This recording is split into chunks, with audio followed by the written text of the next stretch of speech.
Debí haber sabido que aquella broma iba a cambiarlo todo. Le dije a mi vecina, si alguna vez necesitas un marido por una hora, llámame. No era una propuesta, era un chiste estúpido de quien acaba de terminar otra relación y aún tiene las herramientas a mano. Pero ella sonrió lento, como quien descubre una puerta que no recordaba haber dejado abierta y en lugar de reírse, me miró directo a los ojos y preguntó, ¿solo una hora? En ese instante supe que el aire ya no era el mismo, y que aquella conversación no iba a terminar con un café educado. Me llamo Carlos y ese video lo grabé el 14 de marzo de 2024. Acababa de romper una relación de 3 años, mi autoestima estaba hecha trizas, y en el edificio nuevo apenas conocía a nadie. Marina se mudó al piso de al lado un mes antes, y nuestras conversaciones nunca pasaron del ascensor. Pero aquella mañana, cuando me dijo que el grifo del baño perdía agua y que el casero tardaba siglos en aparecer, solté la broma sin calcular las consecuencias. El clip se volvió viral en horas. 2 millones de reproducciones obsesionadas con la pregunta más simple y peligrosa. Lo que no grabé fue lo que pasó después, el momento exacto en que un chiste dejó de ser un chiste. Para entender lo que pasó después, hay que retroceder una semana.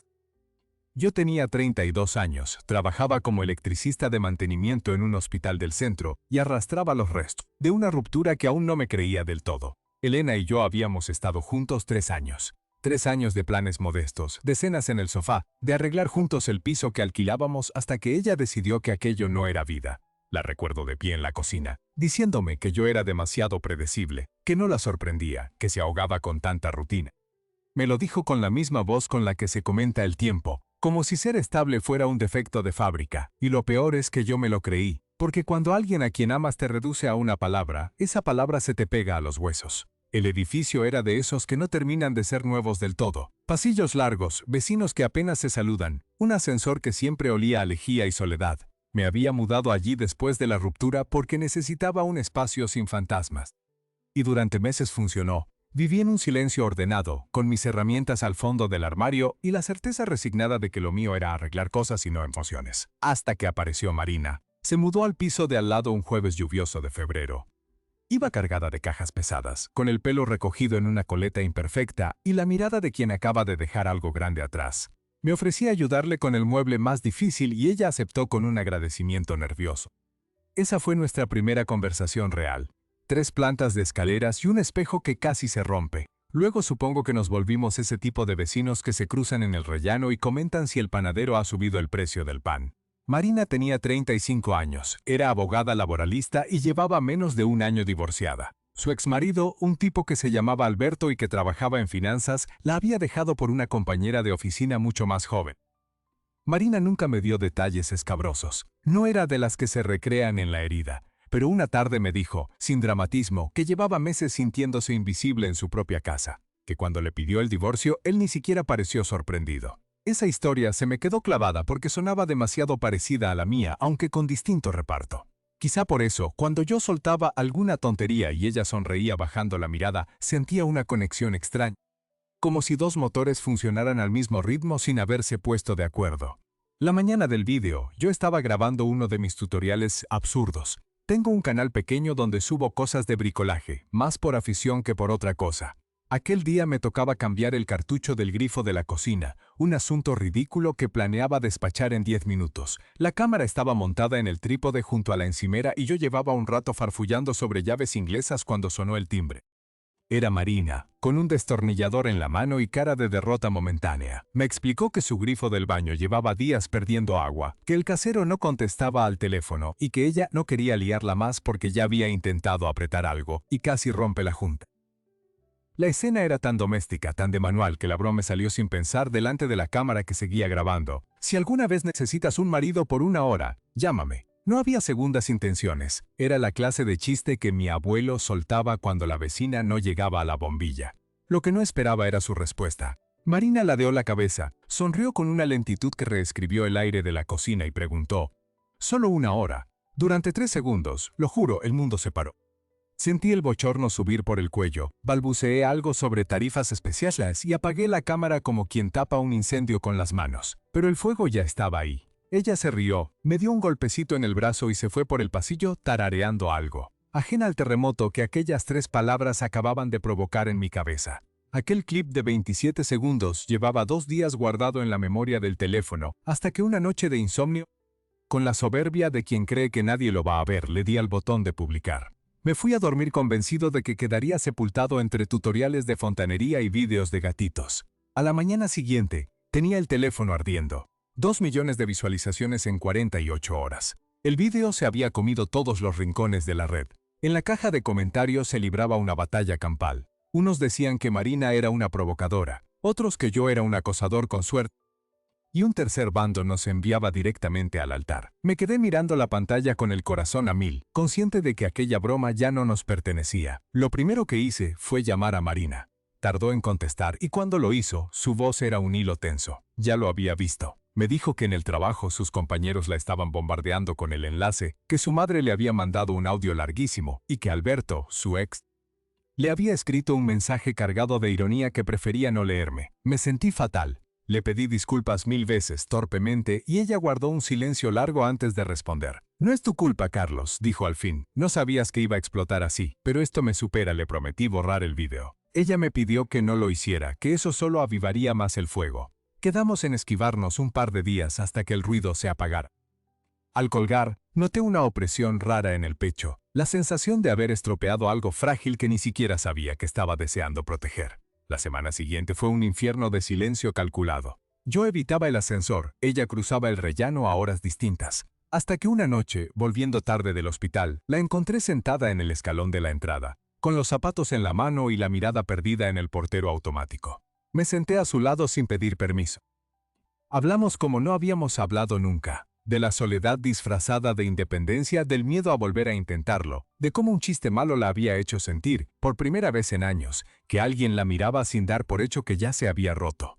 Le confesé que yo no había sentido mariposas en el estómago desde mucho antes de la ruptura con Elena, y que su pregunta de aquella mañana me había despertado algo que prefería no nombrar aún. ¿Y qué hacemos ahora?, preguntó ella. El grifo de su baño seguía goteando.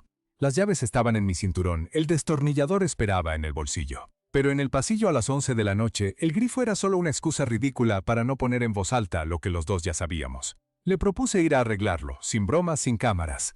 Ella asintió despacio. Y justo cuando me levantaba y su puerta se abría, mi teléfono vibró en el bolsillo. En la pantalla brillaba un nombre que no esperaba ver jamás, Elena. El mensaje decía: «He visto el vídeo. ¿Estás bien? Ha sido muy duro verte así con otra». Marina lo leyó por encima de mi hombro. Nuestras miradas se encontraron en la penumbra del rellano, y en ese silencio cargado de dos pasados distintos comprendí que el verdadero arreglo no iba a ser de fontanería. Guardé el teléfono sin contestar. Marina se apartó un paso, entornando los ojos para leer mi cara en la sombra. ¿Era ella?, preguntó, sin necesidad de decir el nombre. Asentí. El pasillo olía a polvo y a las 11:10 de la noche todas las puertas estaban cerradas menos la suya. Me sentía desnudo delante de un mensaje que ni siquiera había pedido. Marina apoyó la espalda contra la jamba y se mordió el labio. ¿Qué quiere?, le mostré la pantalla. Cuando leyó lo de verte así con otra, soltó un suspiro que arrastraba demasiadas batallas propias. «Esto no va a ser fácil, ¿verdad?», murmuró. Negamos con la cabeza a la vez, como si el gesto nos uniera más que un sí. Entonces abrió la puerta del todo y me hizo un gesto cansado. «Pasa. Pero arregla el grifo de verdad. Si esta noche hablamos de nosotras, necesito tener las manos ocupadas». El baño de Marina era pequeño y olía a jabón de lavanda. El grifo goteaba desde la base con una obstinación que ya me parecía un comentario sobre la vida. Mientras aflojaba la tuerca, Marina se sentó en el borde de la bañera, abrazándose las rodillas. Elena y yo, empecé casi sin querer, estuvimos 3 años creyendo que queríamos lo mismo. Pero lo que ella llamaba rutina, para mí era hogar. Yo no supe venderlo mejor. Marina sonrió con tristeza. A mí Alberto me dijo que ya no le sorprendía. Como si uno tuviera la obligación de renovarse cada temporada para merecer cariño. Apreté la junta. El goteo se redujo pero no cesó del todo. ¿Sabes lo peor?, continuó ella, que cuando vi el vídeo por primera vez antes de asustarme sonreí. Porque un hombre que no me debía nada me ofreció su tiempo con una excusa ridícula. Y yo llevaba meses sin que nadie me ofreciera ni los buenos días. Dejé la llave inglesa en el lavabo y me giré. Tenía los ojos brillantes pero no lloraba. Era de esas mujeres que habían aprendido a contener el llanto como quien cierra un grifo mal ajustado. No fue una excusa, solté sin pensarlo. Quiero decir, sí lo fue. Pero ya no. Ella levantó la cabeza. El silencio del baño se volvió tan denso que la gota que aún caía sonaba a gong. «Carlos, lo sé, suena a locura. Pero anoche cuando te vi en el dormido, y tú me despertaste con 3 palabras». Marina se puso de pie, se alisó la camisa y dio un paso hacia mí. Estábamos tan cerca que su perfume a lavanda se mezclaba con el olor a metal de las herramientas. Levantó una mano hasta mi hombro, no para abrazarme, sino como si quisiera comprobar que yo era real. No quiero ser el consuelo de una ruptura, dijo, repitiendo casi al pie de la letra las palabras que yo le había oído a Diane en la historia original que tanto me obsesionaba. No quiero ser la primera que te hace sentir visto después de que ella te apagara. No eres el consuelo, respondí. Eres la persona más firme de lo que esperaba, de que llevaba meses disculpándome por ser estable. Ella bajó la mirada, su mano seguía en mi hombro. Mi exmarido está furioso con el vídeo. Alberto, me tensé. ¿Qué te ha dicho que parezco un adolescente? Que si tanto necesitaba atención, podía habérselo pedido a él. Sentí una oleada de rabia tan súbita que apreté los puños. Ese tío te dejó por otra. No tiene derecho a opinar sobre cómo respiras. Marina esbozó una sonrisa rota, lo sé, pero sabe cómo hacerme daño. Esta mañana me ha enviado una captura de los comentarios, los más sucios. Me acerqué un poco más. Ahora apenas cabía un suspiro entre nosotros. Marina, escúchame. Ese video es una tontería que se me fue de las manos, pero lo que estamos hablando ahora no tiene nada que ver con Internet. Si quieres dar un paso atrás lo acepto, pero no voy a fingir que no me importas. Ella alzó la vista. Sus ojos color avellana tenían un brillo nuevo. No quiero dar un paso atrás. Solo quiero saber si el suelo que piso es firme o voy a caerme otra vez. Pues písalo conmigo, dije, y extendí la mano como si fuéramos a cerrar un trato. Ella la tomó con una delicadeza que me rompió por dentro. No hubo beso aquella noche. Hubo algo mejor. Un pacto en silencio mientras el grifo, por primera vez en semanas, dejaba de gotear. A la mañana siguiente, el infierno digital seguía ardiendo. El video había cruzado la barrera de los 3 millones. Un medio digital de ámbito nacional publicó un artículo titulado «La broma viral que esconde una historia de soledad y segundas oportunidades». Mi teléfono echaba humo. Compañeros del hospital me mandaban pantallazos de memes. La supervisora de mantenimiento, una mujer tan seca como eficaz, me llamó a su despacho. «Esteban», me dijo sin preámbulos, «esto es un hospital, no un plató. Los pacientes te han reconocido». Algunos se ríen, otros preguntan si el electricista tiene consulta sentimental. ¿Entiendes la posición en la que me pones? Asentí mordiéndome la lengua. No hemos hecho nada malo, me defendí. Fue un descuido con la cámara, eso dilo en recursos humanos mañana a las 8. De momento, coge la baja voluntaria de 2 días hasta que se enfríe. Salí del despacho con el orgullo magullado y un miedo nuevo, y si la dirección decidía que mi fama era incompatible con la seriedad del puesto. En 10 años limpiando quirófanos, cambiando fluorescentes y arreglando máquinas de diálisis, jamás me habían abierto un expediente. Ahora un chiste de 30 segundos amenazaba todo. Marina me esperaba a la salida, apoyada en su coche con 2 cafés. Al verme la cara, ¿problemas en el trabajo? Me han mandado a casa 2 días, y mañana tengo que dar explicaciones como si hubiera robado material. Ella me tendió uno de los vasos, me rozó los dedos y no los apartó. A mí Alberto me ha mandado un burofax. Casi me atraganto. ¿Un burofax? ¿Estamos locos? Dice que estoy dañando su reputación profesional al exponer nuestra vida privada en redes. Quiere que retire el vídeo, pida disculpas públicas y amenaza con emprender acciones legales si hay cualquier mención a él. La incredulidad me dejó mudo. Aquel tipo que la había engañado y abandonado ahora posaba de víctima. Pero lo peor fue la siguiente frase de Marina. Y lo más retorcido es que sé quién lo avivó. Una amiga común me contó que Alberto pagó a una agencia de promoción de contenidos para que el vídeo llegara a las tendencias. Quería que yo quedara en ridículo delante de todos mis colegas. Lo que no calculó es que la gente lo interpretara como amor en vez de burla. La revelación me golpeó como un portazo. No era un accidente viral, era una venganza fría y calculada que, sin pretenderlo, nos había unido. ¿Cuándo pensabas decírmelo? Pregunté sin acusar, solo asimilando. Esta noche, necesitaba comprobar que lo nuestro no era otra manipulación suya. Bajé la tapa del café. El ruido del tráfico nos envolvía. Ese hombre te está atacando por mi culpa. Si me aparto ahora, no te apartes, me interrumpió. No le des ese gusto. Pero necesito saber qué vas a hacer cuando mañana te pregunten en el hospital si merece la pena arriesgar tu trabajo por una vecina. Tomé aire. En ese instante vibró mi teléfono. Otra vez Elena. Esta vez no un mensaje, una llamada. Lo rechacé delante de Marina sin dudarlo. Eso, respondí. Eso es lo que voy a hacer.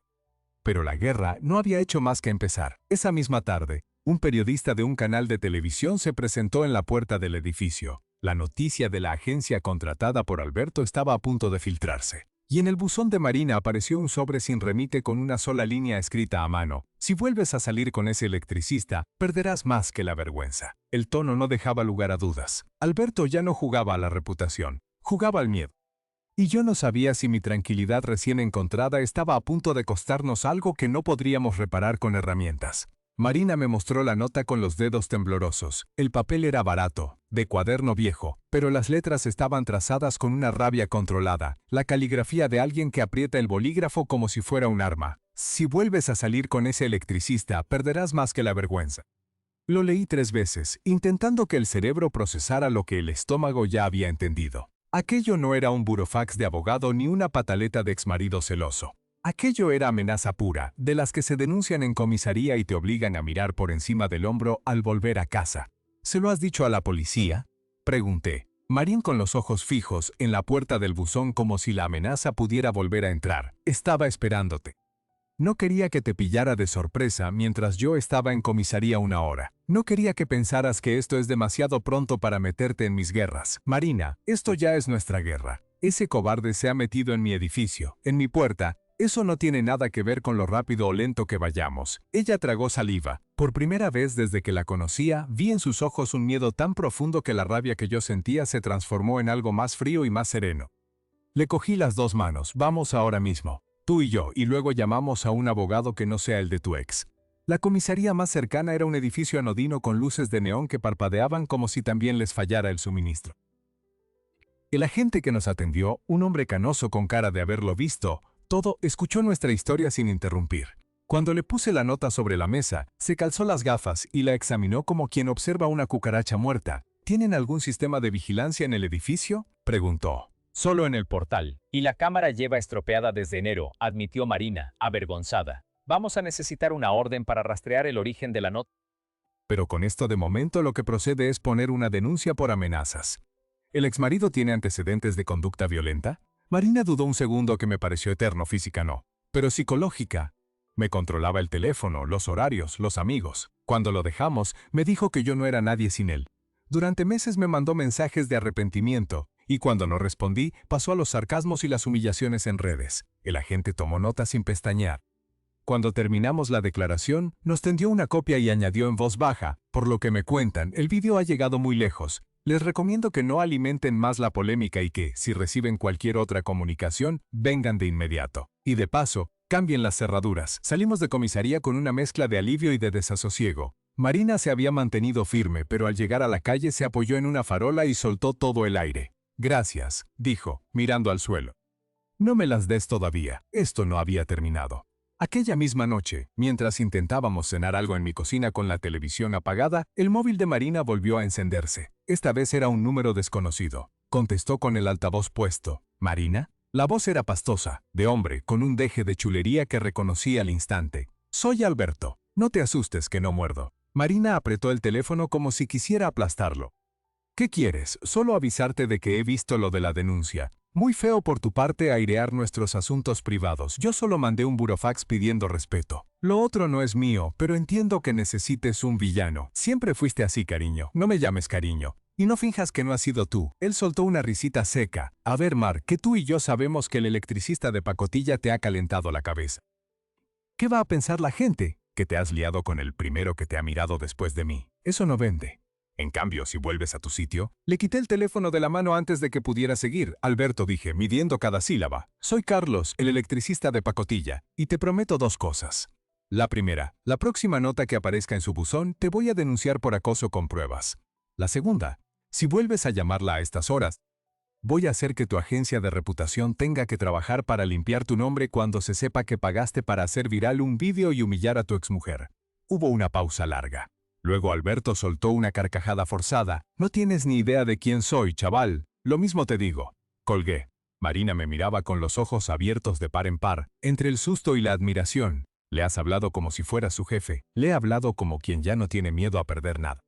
Y eso, para un tipo que vive del control, es más peligroso que cualquier abogado. A la mañana siguiente, el hospital se había convertido en un polvorín. Mi comparecencia ante Recursos Humanos fue mucho peor de lo que había anticipado. No estaba solo mi supervisora. Había un representante sindical, la jefa de personal y, para mi sorpresa, un abogado externo que el centro había contratado específicamente para el caso. Señor Esteban, comenzó la directora de Recursos Humanos, el hospital no puede permitirse verse asociado a un contenido viral que roza el acoso, por mucho que usted lo considere un chiste. Hemos recibido quejas de pacientes y de familiares. Algunas han llegado a la oficina del gerente. ¿Quejas de qué tipo? Pregunté, intentando mantener la calma. Una paciente ha declarado que usted usó el hospital como escenario para captar la atención de mujeres. Otra queja menciona que el vídeo ha generado comentarios inapropiados en la sala de espera. Quise reírme, pero me mordí la lengua. Aquello era surrealista. El vídeo se grabó en mi cocina, no en un quirófano, y la paciente ni siquiera aparecía. Eso es falso. El vídeo lo grabé en mi casa, fuera del horario laboral.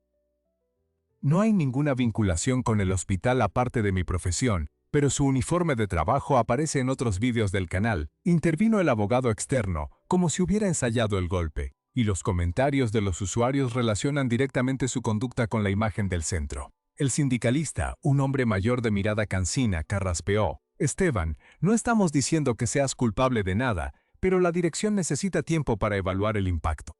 Vamos a abrir un expediente informativo. Durante 15 días estarás de baja con sueldo parcial mientras se investiga. ¿Expediente por un chiste? Me levanté de la silla. ¿Por hacer reír a una vecina? Por no prever las consecuencias, sentenció la directora. Puede usted recurrir si lo desea, pero le recomiendo que colabore. Salí de la sala con el alma en los pies. 15 días de suspensión parcial significaban media nómina, y si el expediente acababa en sanción, podía despedirme para siempre de las máquinas de diálisis y los quirófanos que conocía mejor que mi propia casa. Llamé a Marina, que había pasado la mañana en su despacho intentando concentrarse entre llamadas de periodistas. Me han abierto un expediente. Solté sin rodeos. Carlos, lo siento tanto. Su voz se quebró. Esto es por mi culpa. No es por tu culpa. Es por el imbécil de Alberto y por un montón de gente que prefiere crucificarme antes que admitir que un electricista puede enamorarse en un pasillo. Pero ya está bien de defendernos. Ahora toca atacar. Esa tarde quedamos en un café del centro con un viejo amigo de Marina, Guillermo, un abogado penalista de esos que hablan poco y facturan caro. Guillermo escuchó todo el relato sin apartar la vista de su libreta, tomando notas con una letra diminuta. Tenemos 3 frentes, dijo al final. 1. La amenaza anónima, que ya está denunciada y podemos rastrear si encontramos al mensajero. 2. La campaña de desprestigio de Alberto. El pago a la agencia de viralización es un indicio de acoso si conseguimos demostrar que lo hizo con intención de daño. Y 3. La presión laboral sobre Carlos. Eso último, si se tipifica como represalia por su vida privada, puede constituir una vulneración de derechos fundamentales. ¿Eso significa que puedo luchar el expediente? Pregunté casi sin creérmelo. Significa que si la dirección del hospital no da marcha atrás, podemos meterles un pleito que no van a querer ver ni en pintura. Pero necesitamos pruebas, la grabación original con metadatos, los mensajes de Alberto, los justificantes de la agencia de promoción. Marina y yo nos miramos. Por primera vez en semanas, una rendija de esperanza hacia Alberto había construido. Salimos del café con un plan de acción. Yo buscaría al técnico que me ayudó a montar el canal para extraer los metadatos que demostraban que el vídeo se grabó en casa. Marina, por su parte, se reuniría con un perito informático para rastrear el pago a la agencia, un movimiento que Alberto había camuflado bajo una factura falsa de consultoría, pero que dejaba huellas digitales como migas de pan en un servidor. Durante 3 días trabajamos como un equipo de demolición silenciosa. El perito descubrió que la transferencia a la agencia se había hecho desde una cuenta de la empresa de Alberto con el concepto campaña de posicionamiento digital. La propia agencia, al verse señalada por un posible delito de acoso, se ofreció a colaborar a cambio de inmunidad. El técnico recuperó los metadatos originales, fecha, hora, coordenadas GPS de mi domicilio. Todo encajaba como las piezas de un motor bien engrasado. Pero el golpe definitivo vino de donde menos lo esperábamos. La noche del jueves, mientras revisábamos los papeles en casa de Marina, sonó el interfono, era la policía. Subieron 2 agentes, los mismos que nos habían tomado declaración, acompañados de un tercero que parecía de paisano. Hemos localizado al autor de la nota, anunció el agente canoso con una expresión indescifrable. No fue Alberto directamente. Fue un empleado de su empresa, un tal Ramiro, al que Alberto prometió una paga extra si metía el sobre en el buzón.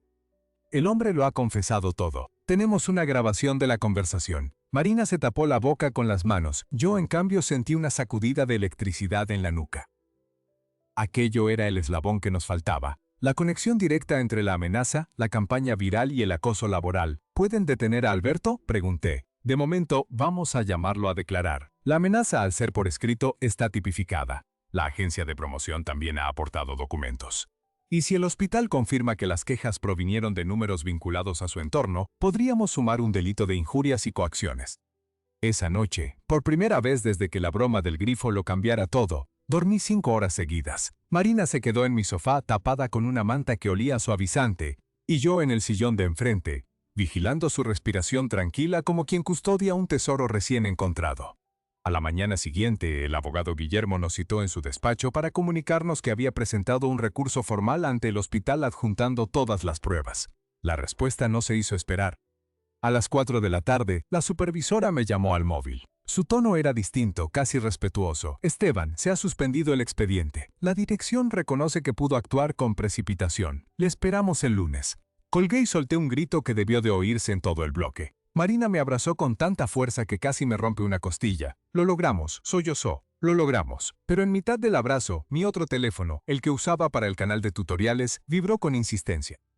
En la pantalla aparecía un mensaje de Elena. Había aguantado 2 semanas sin responder, pero aquella vez el texto era demoledor. Carlos, he seguido todo. Siento lo de tu trabajo. Yo también he pasado por algo parecido. ¿Puedo verte? Necesito hablar. No es sobre nosotros, es sobre Alberto.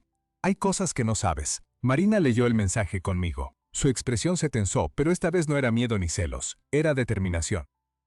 Si tiene información que pueda terminar de hundir a Alberto, dijo despacio, escúchala. ¿Estás segura? Confío en ti, y confío en nosotros, pero ve con los ojos abiertos. Asentí. En el fondo temía ese encuentro más que todas las amenazas que habíamos recibido, porque enfrentarme a Elena era enfrentarme al fantasma de mi antigua vida, justo cuando empezaba a construir una nueva. Y en esa ecuación la pregunta no era si podíamos derrotar a Alberto.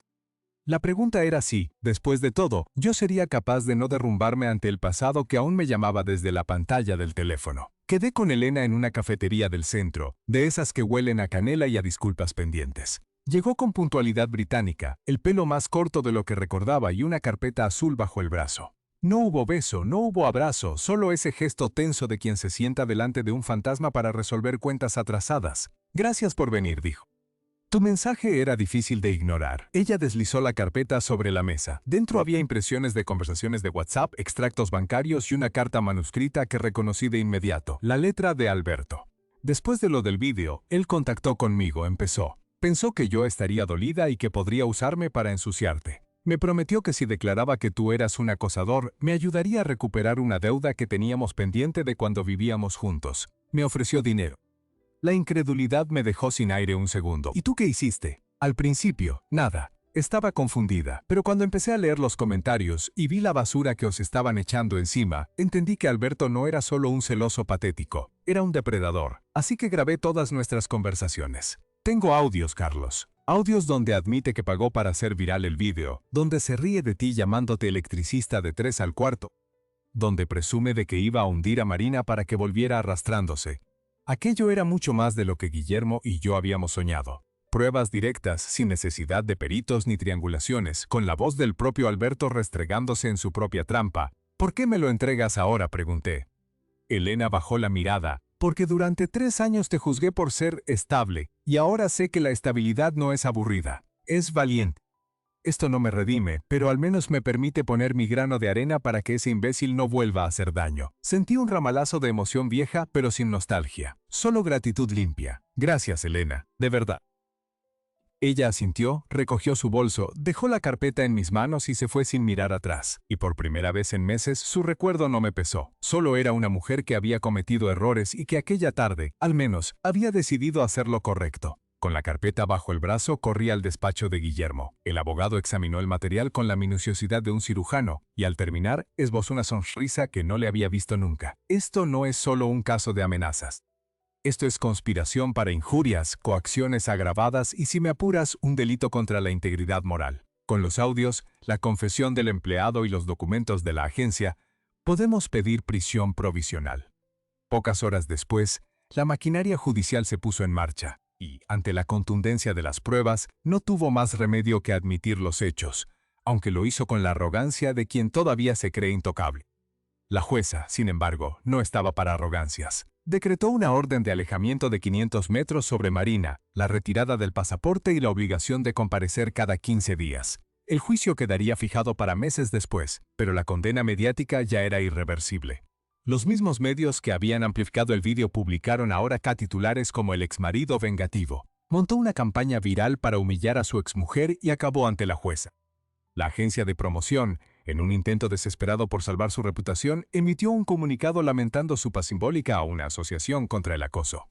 Marina y yo vimos la noticia abrazados en el sofá en pijama con los restos de una pizza fría en la mesa. Ella lloró un poco, pero eran lágrimas de alivio, no de rabia. Ya no tiene poder, susurró. Se acabó. Le sequé las mejillas con el dorso de la mano, se acabó. Pero nosotros empezamos ahora. Sin miedo, esa misma semana me incorporé al hospital. La dirección, que había reabierto el expediente y lo había cerrado de raíz, publicó una nota interna reconociendo que la investigación se había basado en quejas infundadas. Mi supervisora, la mujer seca y eficaz, me recibió en el taller de mantenimiento, con un apretón de manos inusualmente caluroso. Esteban, te debo una disculpa. No supe ver que estaba siendo víctima de un acoso. No volverá a ocurrir. Acepté la disculpa sin rencor. Al fin y al cabo, aquel taller era mi segunda casa y las máquinas de diálisis no se arreglaban solas. Pero la sorpresa llegó una semana después, cuando el gerente me llamó a su despacho y me ofreció la jefatura de mantenimiento, vacante desde hacía meses. El puesto supondría un aumento considerable y la oportunidad de formar a nuevos técnicos. Pregunté por qué, después del escándalo, me daban semejante responsabilidad. Porque un hombre que resiste una campaña de difamación sin perder los nervios y que sigue arreglando grifos en sus ratos libres, dijo el gerente señalando el vídeo congelado en su pantalla, es justo el tipo de persona que quiero al mando. Salí de allí caminando sobre nubes. Aquella noche se lo conté a Marina en la cena que improvisamos en su casa, con velas y un vino que guardaba para ocasiones especiales. Ella brindó con los ojos brillantes, por el jefe de mantenimiento. Por la mujer que me enseñó que una broma puede cambiarte la vida. A lo largo de las semanas siguientes, el juicio avanzaba despacio en los juzgados. Nosotros construimos algo más sólido que un grifo bien ajustado. Dejamos de ser el electricista y la vecina para convertirnos en Carlos y Marina, una pareja normal, con discusiones sobre qué programa ver y tardes de domingo en las que yo arreglaba la persiana del dormitorio y ella preparaba café. Fue precisamente uno de esos domingos cuando ocurrió lo inesperado. Sonó el teléfono fijo de casa, ese que casi nunca usábamos. Marina contestó y se quedó blanca. Era el hospital donde nací, dijo al colgar. Una tal señora Elvira, directora de una fundación contra el acoso laboral y de género, quiere reunirse con nosotros. Acudimos sin expectativas, solo con curiosidad. La señora Elvira nos recibió en un despacho lleno de plantas, con una energía tan cálida que parecía imposible que gestionara casos de sufrimiento ajeno. He seguido su historia desde el primer momento, nos explicó, y creo que su manera de enfrentarse al acoso, con dignidad y sin odio, puede ayudar a mucha gente. La fundación quiere proponerles algo, una charla mensual en hospitales públicos, contando lo que aprendieron, y la posibilidad de editar un libro testimonial con los beneficios destinados a víctimas de violencia psicológica. Marina y yo nos quedamos sin palabras. De un video grabado sin malicia, que casi cuesta mi empleo y su tranquilidad, brotaba ahora una oportunidad para devolver al mundo un poco de la paz que habíamos recuperado. Esa misma tarde, mientras paseábamos por el parque donde habíamos compartido el primer café como vecinos, Marina se detuvo de repente. Carlos, ¿recuerdas aquella frase que le dijiste a la cámara antes de que yo apareciera? La de que a veces lo más simple es lo que cambia una vida. Claro. Iba a decir que cambiar un grifo es fácil, pero que cambiar el corazón de alguien es fontanería de otra escala. Ella sonrió, y en esa sonrisa cabían todos los abrazos que aún no nos habíamos dado. Pues creo que lo has conseguido, no respondí. Me limité a rodearla con los brazos mientras el otoño empezaba a teñir las hojas del suelo. En la distancia, el sonido metálico de un grifo abierto en una fuente pública nos recordó que todo había empezado con una fuga mal cerrada y una broma estúpida. Un mes después, en la primera charla conjunta que dimos en el hospital de mi ciudad, una mujer del público levantó la mano al final de la sesión. Era una enfermera joven, con el uniforme arrugado y los ojos cansados de quien termina un turno de 12 horas. ¿Mereció la pena todo el sufrimiento por un chiste?, preguntó. Miré a Marina. Ella asintió casi imperceptiblemente, dejándome el turno de palabra. No fue el chiste, respondí. Fue lo que hicimos con sus consecuencias. Las segundas oportunidades no aparecen. Se fabrican con las mismas manos que arreglan un grifo o sostienen a quien tiembla. Y sí, mereció la pena cada minuto. El aplauso que siguió no era para nosotros, sino para todos los que en aquella sala habían sufrido menosprecio o amenazas y aún no habían encontrado la llave inglesa de su propia dignidad. Y así, mientras el juicio seguía su curso, la vida nos confirmó que el amor más firme no es el que nace de una chispa, sino el que se forja en la trinchera compartida. Porque cuando dos personas deciden sostener la verdad por encima del miedo, Hasta la broma más tonta puede convertirse en la página más honesta de una historia que, ahora lo sabíamos, apenas estaba empezando. Ahora miramos atrás y cuesta creer que todo empezara con un grifo mal cerrado y una broma sin filtro. Lo que parecía un vídeo de 30 segundos se convirtió en un espejo de todo lo que la sociedad hace mal con el acoso, con la estabilidad mal entendida y con el derecho que algunos se arrogan para decidir a quién se puede querer y a quién no. Pero también se convirtió en un testimonio de que la gente común, cuando se planta con las herramientas que tiene, puede torcer el miedo hasta convertirlo en dignidad. Marina y yo no somos héroes. Somos dos personas que estaban rotas por sitios distintos y que, al juntar sus piezas, descubrieron que encajaban mejor que antes de romperse. Alberto cumple su condena con la arrogancia marchita, el hospital me ascendió. Y cada mes llenamos salas de gente que carga con historias parecidas y busca una llave para salir del silencio. El juicio mediático quedó atrás, pero el de la memoria es más terco. Todavía hay noches en que miramos el buzón sin querer, por si acaso, aunque la diferencia es que ya no nos encogemos. ¿Qué habrías hecho tú si una broma lanzada a una vecina hubiera cambiado el rumbo de tu vida laboral, tu autoestima y tu idea del amor? ¿Te habrías escondido detrás de un expediente disciplinario o habrías cogido el teléfono para denunciar una amenaza? Hay quien dice que las segundas oportunidades no existen. Yo discrepo. Existen, pero no caen del cielo. Se fabrican con la misma paciencia con la que se ajusta una tuerca gota a gota hasta que deja de gotear y empieza a sonar como una canción. Si esta historia te ha hecho reflexionar sobre el valor de lo sencillo, deja un like y suscríbete para no perderte ninguna de las que vienen. Y si alguna vez te ofrecieron una hora de ayuda y terminó convirtiéndose en algo mucho más grande, cuéntamelo en los comentarios. Me encantará leerte. Nos vemos en el próximo.